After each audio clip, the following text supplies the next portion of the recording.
What if I told you that humanity may have already found life on another world, and we're still trying to convince ourselves it's real? Not a UFO sighting, not a blurry alien autopsy, not a crazy rumor on the internet. No, this time, the evidence is coming from the most advanced space telescope we have ever built. A telescope so powerful that it can smell chemicals in the atmosphere of a planet more than 100 trillion miles away. This is the real story behind the world NASA doesn't fully understand yet. A planet that could be the first proven alien habitat in human history, K2-18b. Before this year, almost nobody outside the astronomy community knew this name. Now it is the most controversial exoplanet ever discovered, because something strange is happening in the air of that distant world. Something that should not exist without life. This is where everything changes. K2-18b orbits a dim red dwarf star in the constellation Leo, just 124 light years from Earth. That is close, very close.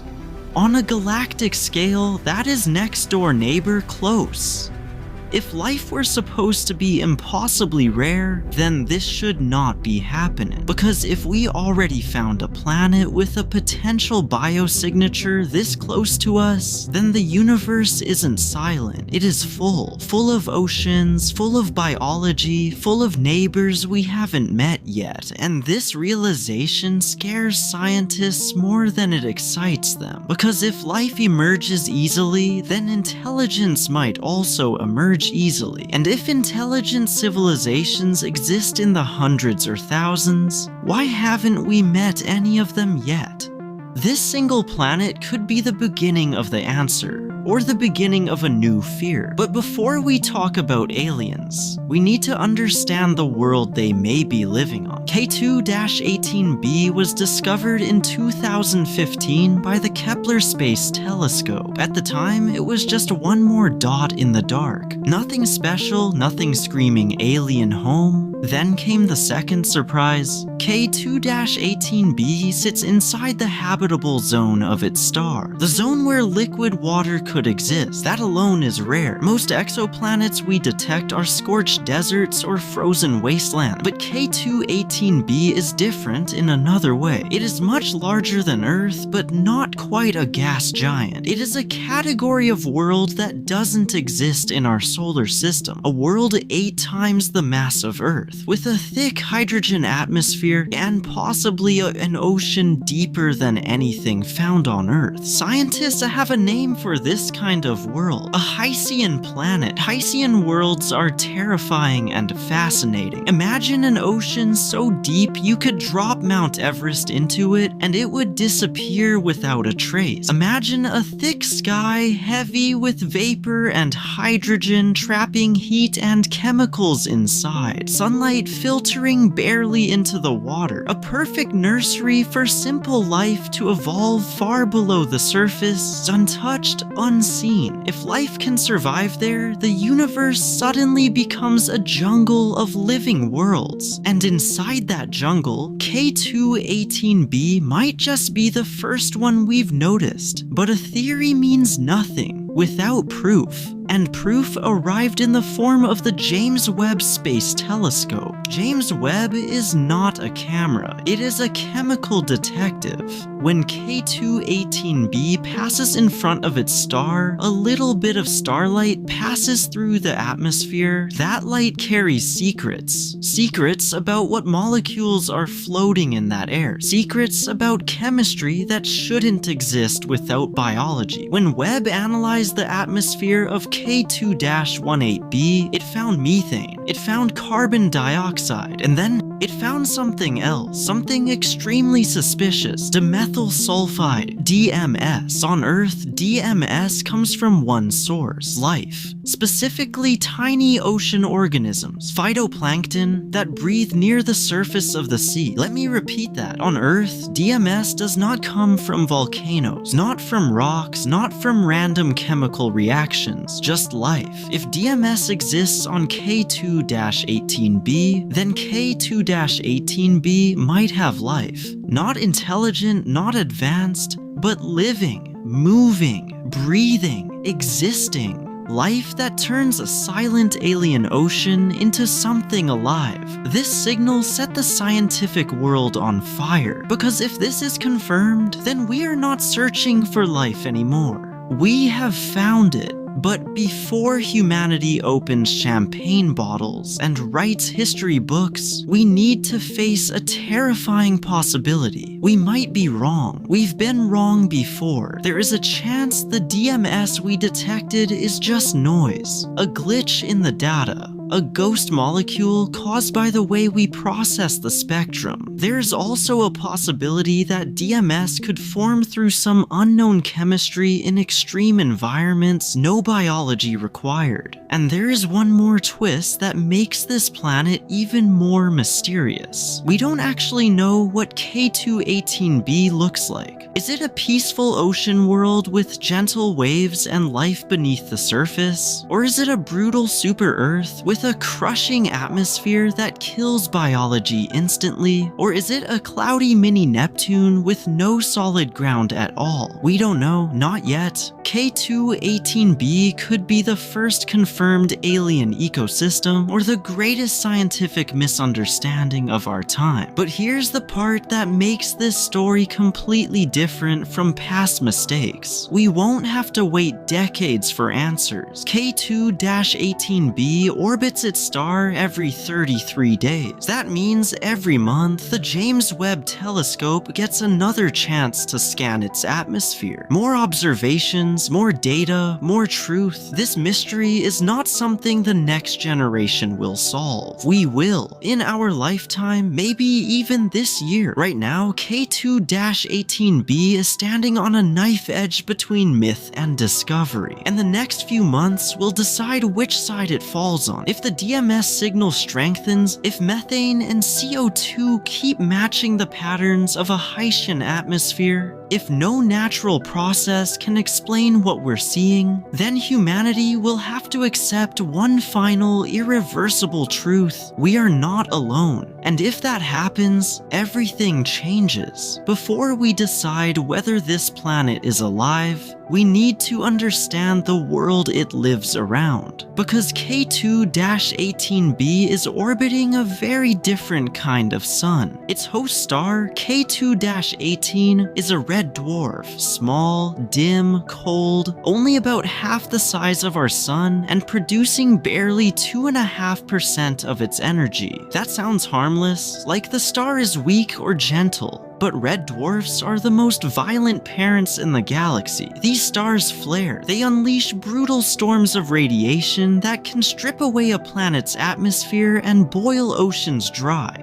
Most planets around red dwarfs are dead for that reason alone. So if life exists on K2-18b, it must survive beneath a thick atmosphere protected by the ocean below. Imagine a world where the surface is not the safe place like Earth. The deeper you go, the safer you get. Light fades, pressure rises, but life clings to the darkness anyway. Deep water life, blind, silent, evolving in total isolation. If that doesn't feel alien enough, then listen to this. K2-18b is locked to its star. One side always faces the light, the other side stays in endless night. One hemisphere is an eternal sunrise, the other eternal darkness. Where would life evolve? Not in blazing heat, not in freezing shadow, but in the twilight ring between them. A thin band of eternal dusk, circling the planet like a halo, a world where day never begins, where night never ends, where time itself feels stuck, and somewhere in that dim ocean, tiny organisms could be breathing out chemicals that drift upward toward a telescope on a distant rock called Earth. That idea alone is unbelievable, but the story gets even stranger. There is a rule in astronomy. The simpler the life form, the more likely it is to exist. On Earth, life began small and stayed small for billions of years. Microbes ruled the planet before anything had eyes, fins, or bones. So if K2-18b has life, We are probably looking at a planet stuck in its own ancient history, a planet still living in its microbial age. But do not mistake simple for weak. Microbes on Earth have adapted to boiling water, nuclear radiation, toxic chemicals, pressure so intense it could crush steel. If life has a chance anywhere, it takes it. It fights for every inch, every bubble of energy, every drop of liquid. Life is stubborn, and that stubbornness might be the very reason we're smelling DMS from a world 124 light-years away. But here comes the twist scientists do not like to talk about. We may detect a whisper of alien life, and yet never be able to reach it. K2-18b is too far for spacecraft, too extreme for landing, too deep for probes, too alien for any future humans to walk on its shores. We will never shake hands with anything living there. We will never hear its voice. The only thing we may ever know about that entire ecosystem is a faint chemical signature floating in its atmosphere, a biological ghost story. Proof of life, Ratasho without any face. What happens to humanity when we learn we are not alone, but we can never meet the ones living out there? Do we celebrate, or do we go insane knowing life is everywhere but unreachable? Are we ready for that truth? Because science is getting closer, much closer. Every month, K2-18b transits its star again. Every month, Webb gets new data. Every month, the signal either strengthens or collapses. This is not like radio signals or blurry UFO videos that vanish without explanation. This is raw physics, raw chemistry, numbers that cannot lie. If methane and carbon dioxide remain strong, if the DMS signal keeps growing in confidence, if atmospheric models converge on a Hycean ocean scenario, then we're not talking about maybes anymore. We're talking about the first confirmed alien biosphere in history, and once that door opens, it will never close again. Because if life can evolve on a planet like K2-18b, far from Earth, orbiting a violent star, buried under a crushing sky, then life is not just common, life is inevitable. Suddenly, every ocean moon, every watery exoplanet, every cloud-covered world stops being a random chunk of rock and starts being a potential ecosystem. The stakes become infinite, but there is one more piece to this puzzle, a dark piece. If life is so common, then where is everyone? Why haven't we seen evidence of intelligent civilizations? Why don't we see megastructures, galactic communication, spaceships? Why is the universe so quiet? Maybe this kind of life, the microbial kind, is as far as life usually gets. Maybe intelligent life is not common. Maybe we are the mistake, or maybe someone else has already reached the finish line and they are staying quiet because they know what happens when you make noise in the dark. We look at K2-18b and we think we might be discovering aliens, but maybe someone else discovered us first. Right now, this planet is a door. Behind it could be the greatest discovery in human history, or the greatest disappointment. But the one thing it definitely is, a warning that our universe is bigger, stranger, and far more crowded than we ever imagined. And the next step in this investigation is where everything gets dangerous, because the molecules we are seeing might not be natural at all. They might be technological. There is a possibility we rarely consider, a possibility far more terrifying than alien microbes. What if the signals we're detecting from K2-18b are not biological, but technological? On Earth, advanced civilizations change the atmosphere, we burn fossil fuels, we manufacture chemicals, we leave behind industrial fingerprints in the sky. If an alien civilization exists on K2-18b, their atmosphere would betray them. Pollution, unnatural molecules, patterns of chemistry that only technology can create. So when scientists examine the spectrum of this planet, they are not just searching for life, they are searching for progress. And that possibility opens a door most astronomers are afraid to even look at. Because if there is technology there, that means intelligence evolved twice in the same galaxy and only 124 light-years apart. In cosmic geography, that is not just close, that is overlapping territory. Two civilizations evolving almost side by side in the same neighborhood of the Milky Way. So then the question becomes, if they are there, do they know we are here? Listen to this number, 124 light-years. If intelligent life existed on K2-18b and pointed a telescope at Earth 124 years ago, what would they see? They would not see smartphones, no satellites, no Wi-Fi. They would see steam trains, wooden ships, the early flicker of electric light, humanity in its infancy.